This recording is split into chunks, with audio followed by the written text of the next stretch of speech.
want to say this up front because by the end of this, you're going to wonder if I'm exaggerating for views. I'm not. I have the paperwork. I still have the paperwork. I keep it in a drawer. I don't open anymore because every time I do, I read it again. And every time I read it again, I notice something new that I missed the last 12 times. And I can't do that to myself anymore. My name doesn't matter for this. Call me Dana. That's not my name, but it's close enough that I'll answer to it if you say it in the comments.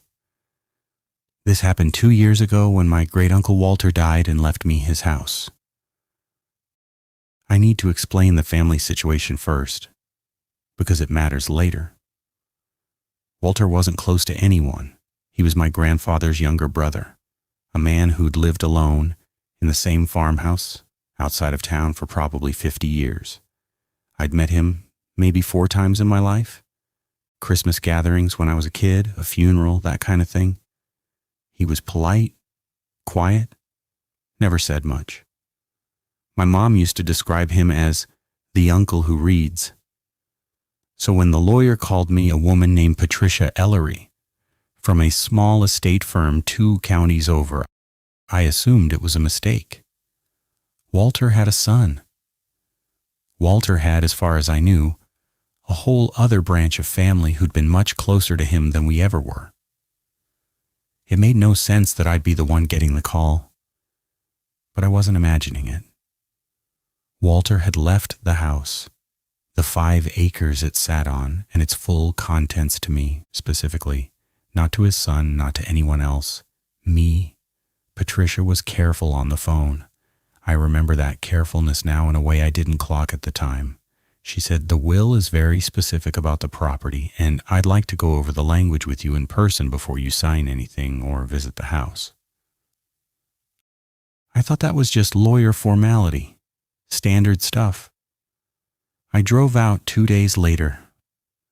Her office was small, one of those converted house offices in an old part of town, exposed brick, a single paralegal working in the next room. She had the will printed out and highlighted, which I remember thinking was strange. Wills aren't usually handed to you pre-annotated like a study guide. She walked me through the standard parts first.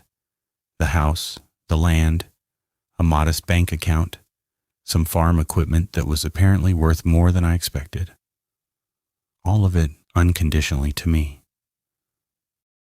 Then she got to the part she'd highlighted. She read it to me instead of letting me read it myself, which I also didn't think much of at the time. I've since gone back and read it myself more times than I can count. The clause said, and I'm paraphrasing only slightly because I don't want to reproduce the exact legal phrasing wrong. The northeast bedroom of the property, along with its complete contents, is expressly and permanently excluded from this bequest, and shall remain the sole property of a separate party as designated in a private instrument held by this firm to be maintained under the terms of that instrument for the duration specified therein. I asked the obvious question. Who's the separate party? Patricia said she wasn't able to disclose that. She said it wasn't unusual. Testators sometimes carve out specific items or rooms for other beneficiaries. And sometimes those arrangements are kept private at the request of the parties involved. She said the room would remain locked, that I had no legal claim to it or its contents, that I was not to enter it, and that maintaining that boundary was a condition of my inheriting everything else. I asked what would happen if I did go in. She looked at me for a second too long before she answered. She said the private instrument had its own enforcement terms, and that she genuinely didn't know the details of those terms, only that Walter had been very insistent they be included. I signed the papers. I want to be honest that at the time it felt like a quirky old man thing. Some sentimental attachment to a room, maybe a dead wife's things, maybe something private and embarrassing he didn't want family pawing through. I didn't lose sleep over it. Not yet. The house itself was exactly what you'd picture. White farmhouse, 2 stories, wraparound porch that needed work, 5 acres of overgrown field behind it, a barn that had mostly collapsed on one side. It smelled like a house that had been closed up old wood, dust, the particular mustiness of a place where the windows hadn't been opened in a long time. The northeast bedroom was upstairs, second door on the left if you came up the main staircase. It had a keyed deadbolt on the outside of the door, which is already an unusual thing to find. Deadbolts almost always lock from the inside of a bedroom, not the outside. This one was installed backwards, or rather, installed correctly for someone who wanted to lock people out, not lock themselves in. I didn't have a key. Patricia had been clear that I wouldn't be given one. For the first few weeks, I mostly ignored it. I was busy. Cleaning 50 years of a dead man's accumulated life out of a house is a full-time project on its own. I sorted through boxes in the attic, cataloged the equipment in the barn for the farm auction, met with contractors about the porch. The locked room was just a locked room. A closed door at the end of a hallway. I didn't have much reason to walk down. But you notice things. Living alone in a big empty house, you notice things, especially at night. The first thing was small. I was up around 2 a.m. I've never slept well. That part isn't new. Getting water from the bathroom, which was directly across from the locked room. And I heard very faintly the sound of a drawer sliding shut. Not a bang. Not dramatic. Just the specific soft sound of a wooden dresser drawer being pushed closed by someone who didn't want to make noise. I stood in the hallway for probably a full minute. I didn't hear it again. I told myself it was the house settling. An old farmhouse, doing what old farmhouses do. Temperature changes, moving wood. I went back to bed. I did not sleep for a long time after that. The second thing happened about a week later, and this one I can't explain away as easily. I'd started leaving a glass of water on the little table outside my own bedroom door. Just a habit from my old apartment. One morning it was moved, not spilled, not knocked over. Moved, sitting a few inches to the left of where I'd set it down, like someone had picked it up to get past it and set it back down slightly wrong. I checked the deadbolt on the northeast room, locked, solid. I actually pulled on the handle hard enough that I was a little embarrassed, alone in a hallway, wrestling a locked door like it owed me an explanation. I called Patricia that afternoon. I asked her directly if anyone else had a key to the house. She said no, that as far as the firm's records showed, I was the only party with legal access to the main residence. When I told her about the drawer sound, the water glass, she went quiet, in a way that made me more unsettled than if she had just dismissed me. She said, "Dana, I'd strongly encourage you not to test the boundaries of that room." I know that's not a satisfying answer. It's the only one I've got.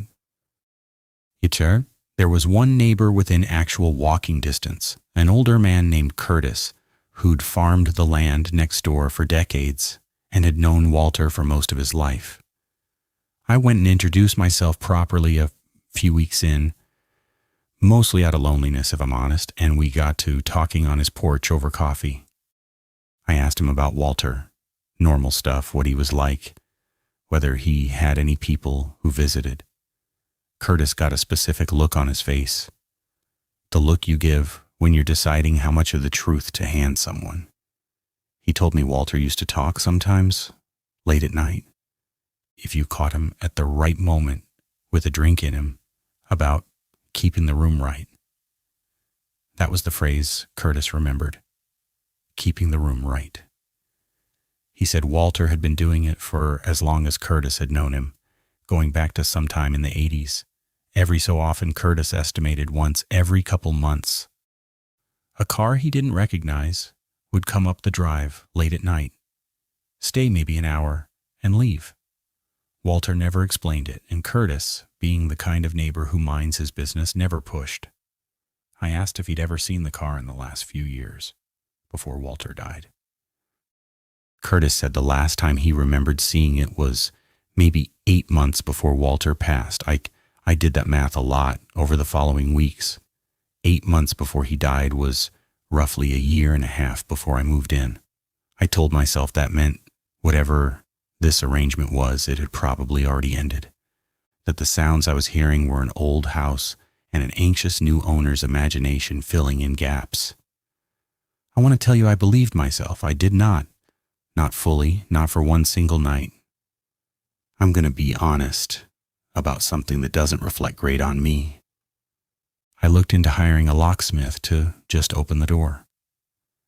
I got as far as calling one, describing the situation in vague terms. Old house, inherited property. One locked interior room, no key. The locksmith, a guy who'd clearly done a lot of estate work in his career, asked me one question before he'd agree to come out. Is the lock part of a legal restriction in the will? I said yes. He told me flatly that he wasn't willing to touch it. He said he'd had situations like that before, and that breaking a testamentary restriction on a property, even just physically, even without any intention of taking anything, could expose me to real legal liability if the separate party named in that private instrument ever surfaced and pursued it. He said, and I remember this specifically because of how tired he sounded saying it, people don't write clauses like that for fun. Somebody's protecting something or somebody's being protected. I don't want to know which. So I didn't open it. I want that on the record. Whatever conclusion you draw from what I'm about to tell you, I did not open that door. About 4 months after I moved in, I woke up at 3:14 in the morning. I remember the exact time because I looked at my phone to the sound of the deadbolt, not someone trying it, not rattling. The specific mechanical clunk of a deadbolt being turned from a key unlocking. I lay there for what felt like a very long time, but was probably 90 seconds. Then I heard the door open. Old hinges. A particular creak I'd heard 100 times from other doors in that house. Then footsteps in the hallway. Slow, unhurried. The footsteps of someone who was completely, entirely comfortable being in that house at 3 a.m. They stopped outside my bedroom door. I did not open my door. I did not call out. I lay in that bed with my phone in my hand, thumb over the emergency call button, and I did not press it because some part of my brain, the part that had spent 4 months telling myself this was nothing, was still, even in that moment, trying to talk me out of overreacting.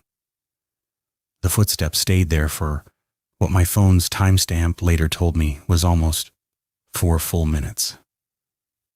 Then they walked away.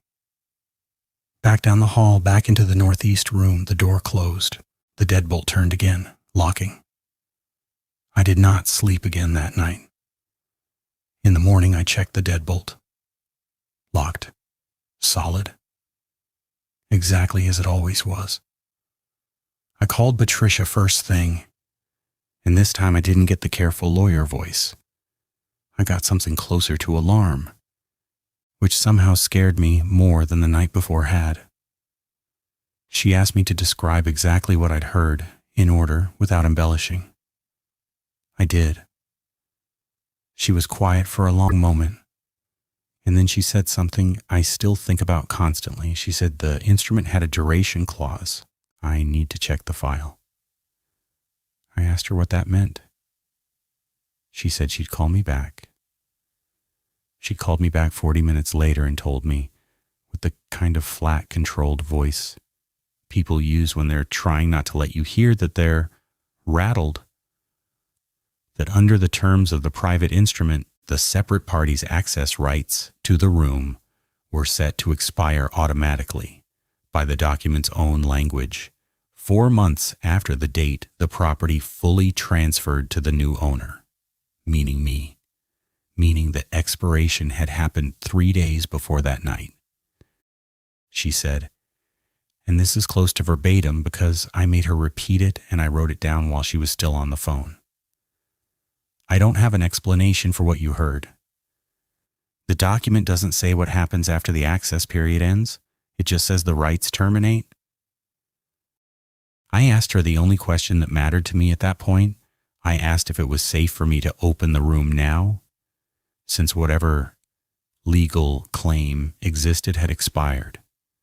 She said that, as far as the document's language went, yes, the restriction had lapsed and I was within my rights to open it. She also said, before she got off the phone, that she'd been doing estate law for 19 years and had never once had a client ask her that question about a room after betting to some of the person the room belonged to should already be gone. I want to tell you I waited. I want to tell you I called Curtis or a friend or anyone to be there with me. I didn't. I think I needed to do it alone, the same way you sometimes need to check under the bed alone as a kid because having someone else there almost makes it worse. It makes the fear a shared, confirmed thing instead of something you can still, for one more minute, tell yourself you imagined. The deadbolt was locked. I still didn't have a key. I ended up doing exactly what the locksmith wouldn't do. I took a screwdriver and pried the strike plate off the frame myself, hands shaking enough that it took 4 tries. The door swung open onto a room that had clearly, recently, been lived in. Made bed. Dresser with the drawers shut. A small reading chair with a folded blanket over the arm. A glass of water on the nightstand, 3/4 full. The kind of glass you'd leave beside a bed for the middle of the night. No dust. Every other room in that house, even the ones I'd cleaned, had a faint layer of dust return within a couple of weeks.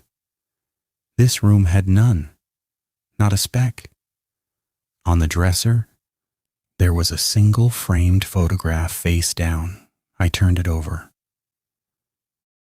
It was a photo of Walter Younger, maybe 40, standing next to a woman I didn't recognize in front of the house, both of them smiling. On the back, in handwriting that wasn't Walter's, someone had written a date. The date was 11 days before I'd moved into the house. I didn't sleep in that house again. I packed a bag that morning and stayed at a motel in town for 3 weeks while I figured out what to do. I hired a different locksmith to change every exterior lock. And I had a security company install cameras inside, this time including one aimed directly down that upstairs hallway. Nothing on camera in the 18 months since has ever shown a person in that hallway who wasn't me. But twice in 18 months, I've come home to find that dresser drawer in what used to be the locked room, sitting open 1/2 inch. Just enough to notice. Just enough that I can't tell myself I imagined it, but not enough to prove anything to anyone else. I asked Patricia, the last time we spoke, if she'd ever found out who the separate party in the instrument actually was. She said the file didn't name them directly. It referred to them only by an initial and a phrase she'd never seen in 19 years of estate work. The phrase was, "For as long as she is permitted to stay." I never found out what that meant. I don't think I want to. I still own the house. I don't live in it. I go out sometimes, in daylight, to check on it. And every single time, before I go upstairs, I stand at the bottom of the staircase for a minute and I listen. Some days the house is just quiet. My name doesn't matter. What matters is the mail. I moved into the house on Alder Court in March. Small place, 2 bedrooms, the kind of starter home that real estate listings call cozy because small doesn't sell. First house I ever bought on my own. I signed the papers, got the keys, and for about 3 weeks, everything was normal. Then the letters started. The first one came on a Tuesday. Plain white envelope, no return address. My name typed across the front in a font that looked like it came off a real typewriter. The kind with the slightly uneven strike where the E sits a little higher than the rest of the letters. My name was right. My name was completely right, but the address underneath it wasn't mine. It said 118 Wren Hollow Road, apartment 4B. I've never lived on Wren Hollow Road. I've never lived in an apartment 4B. I looked it up out of curiosity. Wren Hollow Road is real.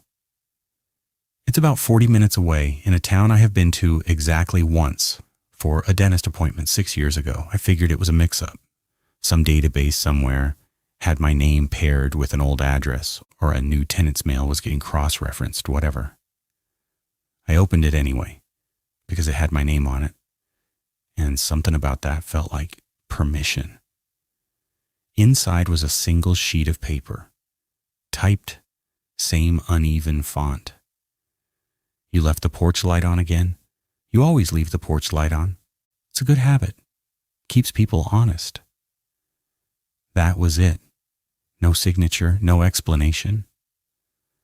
I remember standing in my kitchen holding that piece of paper and laughing, actually laughing because it seemed like such an obvious prank. Someone from my old office, maybe. Someone with a weird sense of humor and access to a typewriter font. I did leave my porch light on. I leave it on every night. I didn't think about that part until later. The second letter came 9 days after the first. Same envelope, same font, same address that wasn't mine. 118 Wren Hollow Road, apartment 4B.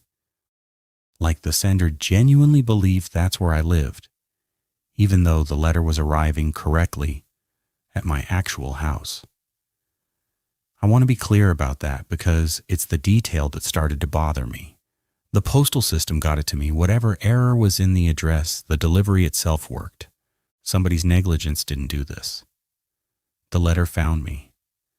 This one said, "You had the chicken again. 3rd time this week. You should try something green once in a while. I say that with love." I'd had chicken 3 times that week. I remember standing very still in my kitchen, running through who could possibly know that. I don't post my meals online. I wasn't dating anyone. My family lives out of state and we talk maybe twice a month. I live alone. I told myself it was a coincidence, the kind of thing that feels impossible until you actually think about the math. Chicken's not an exotic food. Half the country probably had chicken 3 times that week.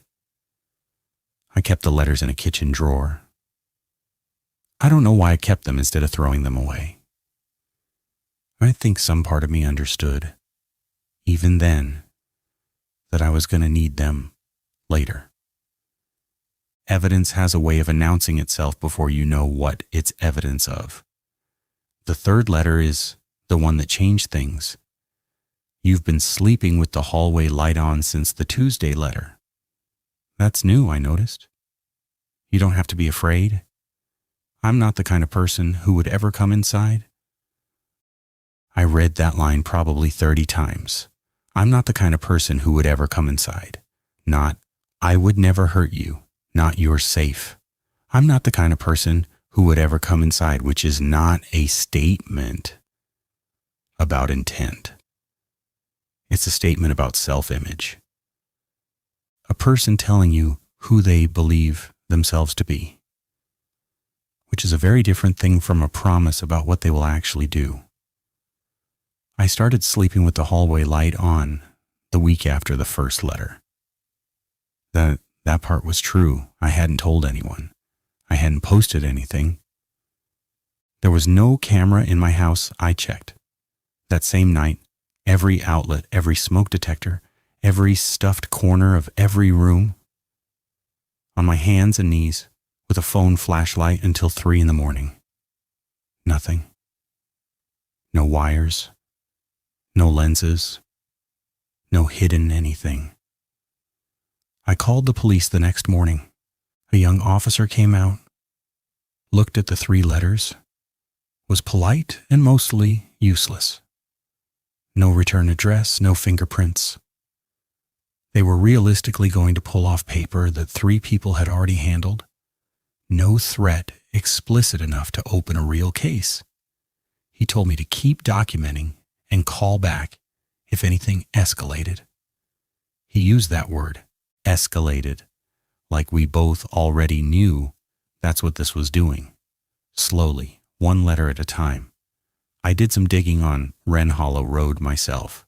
I drove out there on a Saturday, which in hindsight was either the smartest or stupidest thing I did through this whole thing.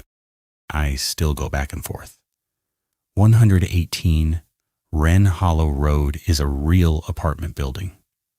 Ordinary brick. The kind that's been there 30 years and will be there 30 more. I found 4B on the building directory in the lobby, which wasn't locked. The name on the mailbox for 4B wasn't mine. It was a woman's name. I'm not going to put it here, because whoever she is, this isn't her fault, and I don't want anyone finding this and going looking for her. I'll just say the name was ordinary, a stranger's name. I stood in that lobby for a long time. I didn't know what I was looking for. I think, if I'm honest, I wanted to find out that she and I were connected somehow, a coincidence with a shape to it, an old classmate, a friend of a friend, anything that would turn this into a solvable puzzle instead of what it actually felt like, which was being watched by an address that wasn't mine. I never talked to her. I never even saw her. I stood in a lobby in a town 40 minutes from my house, looking at a stranger's name on a mailbox, and then I drove home.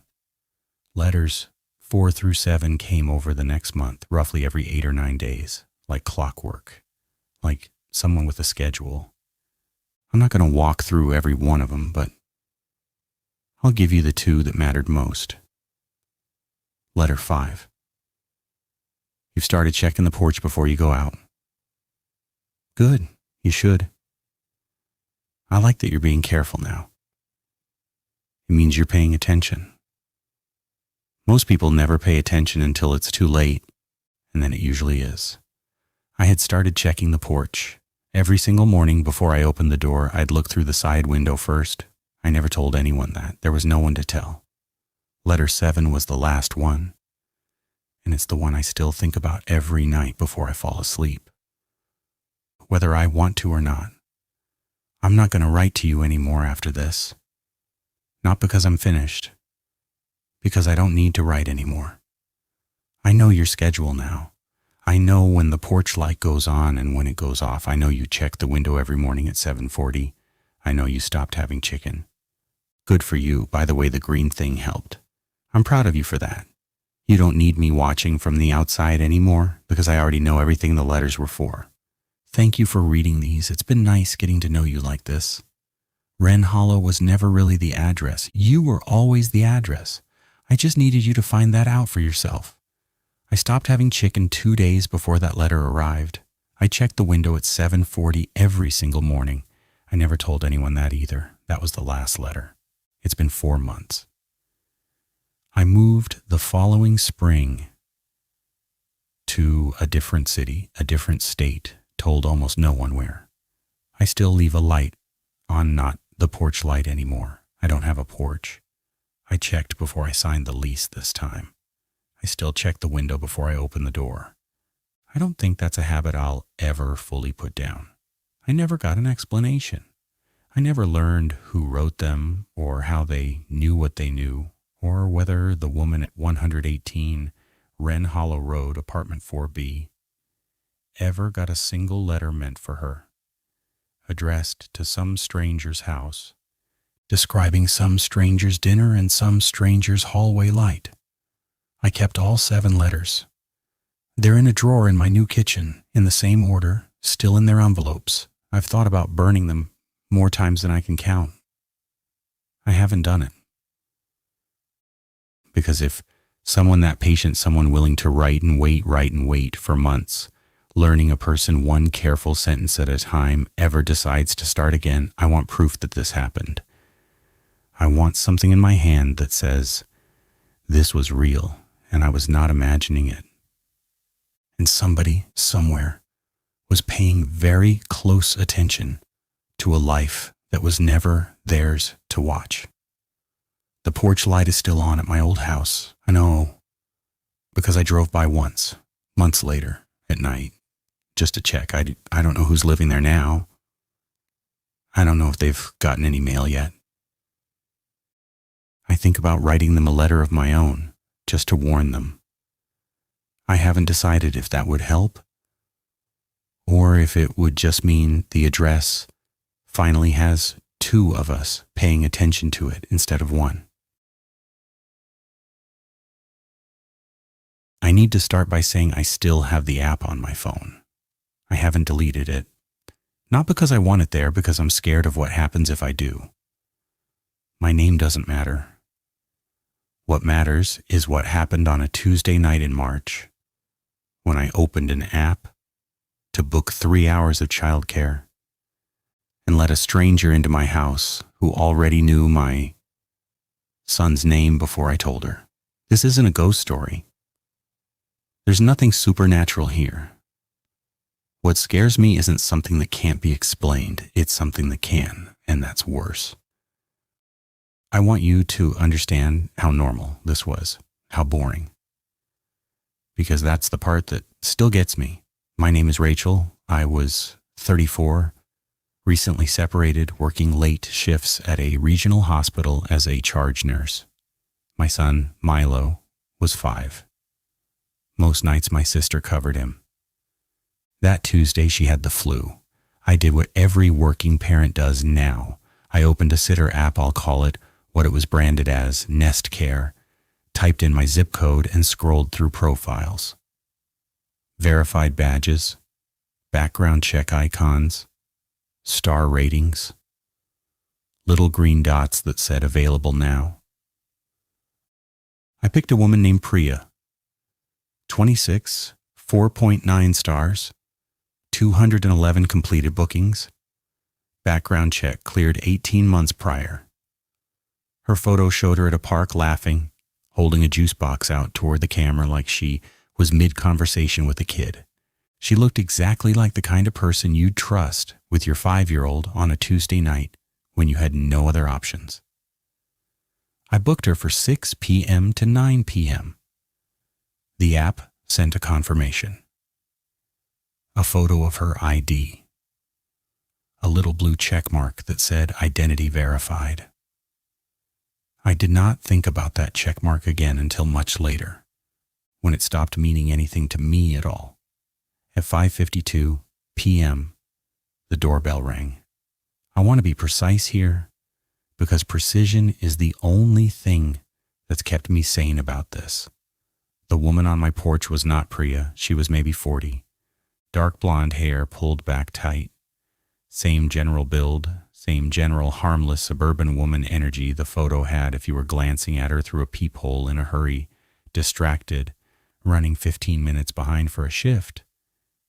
You might not clock it. I didn't. Not fully. Not at first. "Hi, I'm here for Milo," she said. That's the detail that still stops my breath when I think about it. I hadn't said his name. Not to her, not in the app's chat, not anywhere she should have had access to before walking up my steps. Nest Care's booking flow doesn't share the child's name until after the sitter accepts and you've exchanged messages inside the app, and I hadn't exchanged a single message. I'd booked and gone straight to getting ready for my shift.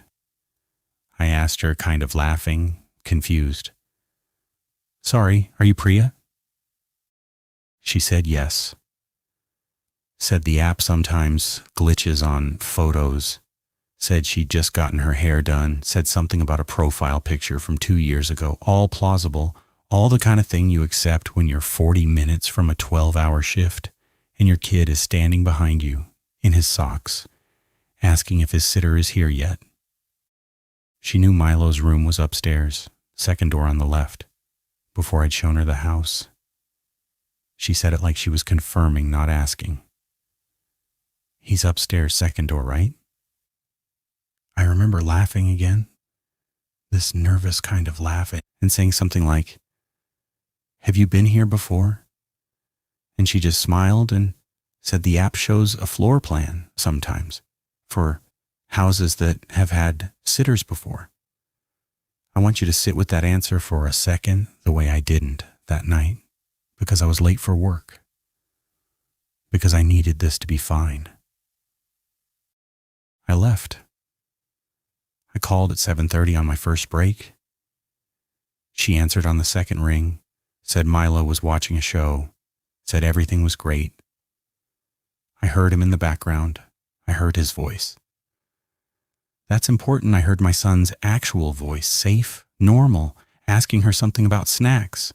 I want to be fair to what happened. Nothing happened to him that night. I need you to know that going in, because I know where your mind is going, and I need you to sit in the dread with me instead of the relief, because the dread is the part that's true. I got home at 9:10. She was gone before I even had my key in the door. The app showed the session ended at 9 o'clock sharp, to the minute. Milo was asleep. The house was exactly as I'd left it, maybe more tidy. Dishes done. I remember being grateful. I remember tipping her 5 stars in the app before I went to bed, because that's what you do. It was 11 p.m. when I opened my laptop to message Priya, the real one. I assumed, still not fully having put it together, to ask about a recurring Tuesday booking. Her profile said she'd never had a booking in my zip code. Ever. Her calendar showed her out of state that entire week at a family event with 3 other 5-star reviews from that same window, all from a city 400 miles away. I sat there for a long time looking at that screen. I called Nest support the next morning. I want to walk you through exactly what they told me, because this is the part that turned my stomach cold in a way the woman on my porch hadn't quite managed. The support rep pulled the booking, confirmed the sitter assigned was Priya, confirmed Priya's GPS check-in. The app requires sitters to check in via phone. GPS, when they arrive, showed her arriving at my address at 5:54 p.m. Her phone's GPS said she was at my house, while she was provably 400 miles away at a family event with witnesses. I asked how that was possible. The rep went quiet in that scripted customer service way, then said they'd escalate to trust and safety, and someone would follow up within 5 to 7 business days.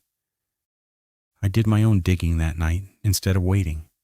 I found a forum, one of those parenting subreddits, nobody thinks to check until they need it, where 4 other women in 3 different states described some version of the same thing over an 18-month span. A booked sitter's account, verified, background checked, real, but a different woman showing up. Always a woman roughly matching the profiles, build, and coloring. Always someone who knew a detail about the house or the kid they had no legitimate way to know. Always leaving before the parent got home, on the exact minute the booked window ended. Never any harm to a child that anyone could point to and prove. One theory on that forum was account selling that verified, aged sitter profiles with high ratings get sold or rented on private markets to people who can't pass a background check themselves, and the GPS check-in gets spoofed with a location faking app, which is trivial to do and against no law worth mentioning. That would explain the identity. It wouldn't explain the floor plan. It wouldn't explain my son's name. I never got a follow-up call from Nest, not in 5 to 7 business days, not ever. Here's where I stop being able to hand you a clean answer, and I think that's the most honest way to end this.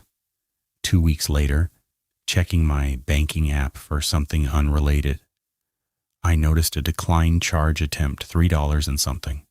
The kind of small test transaction fraudsters run to check if a card is live before they try something bigger. It came from a payment processor I didn't recognize, tied to an App Store purchase. I called my bank. They blocked the card, reissued it, standard stuff. I almost didn't think about it again. Except the card that got tested was one I'd used exactly once in the 6 months prior to pay for a Nest Care booking. I don't know that woman's name. I don't know what she wanted with a floor plan and a 5-year-old schedule and apparently my card details lifted from wherever that data actually lives once you hand it to an app that promises verified and background checked and shows you a photo of a smiling woman with a juice box. Milo is 8 now. I still use sitter apps because I still have to work and because the alternative, never leaving your kid with anyone, ever, isn't actually a choice most of us get to make, but I check now. I call the sitter by video before every single booking. I ask them to say today's date on camera. I've had 2 in 3 years decline to do it and cancel the booking themselves within the hour. I never found out who she was. I never found out what would have happened if I hadn't come home right at 9:10, or if that first phone call at 7:30 had gone differently, or if the window had been 10 minutes longer. I think about that woman standing on my porch, saying my son's name before I did, more than I think about almost anything else from that year. Not because of what happened, because of how close it came to being a story with a much worse ending, and how easily, how procedurally, how ordinarily that door got opened. If you're a parent watching this, I'm not telling you to be afraid of every app on your phone. I'm telling you what I wish someone had told me.